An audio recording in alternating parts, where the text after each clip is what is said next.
The ethicist states, this hospital's ethics code states that hospital staff must not deceive patients about their medical treatment.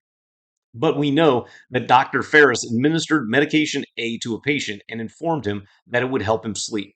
Medication A has no known sleep inducing properties. So Dr. Ferris is clearly in violation of the ethics code, despite the fact that the patient's sleep did improve after taking medication A. So our conclusion is after the so, stating that Dr. Ferris is clearly in violation of the ethics code, even though the patient's sleep did improve.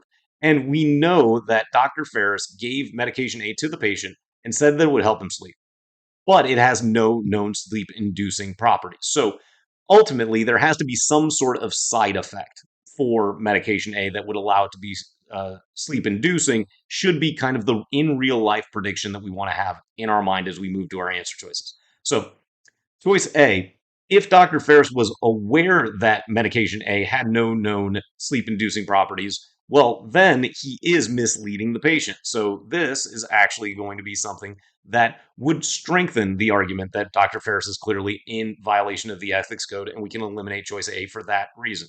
So, then choice B, a committee at the hospital is currently considering revisions to the hospital's ethics code. If that's the case, how does this apply to Dr. Ferris? Well, I mean, just because the committee is currently considering revisions, I need additional information, and that has nothing to do with what happened currently. So we can eliminate choice B for that reason.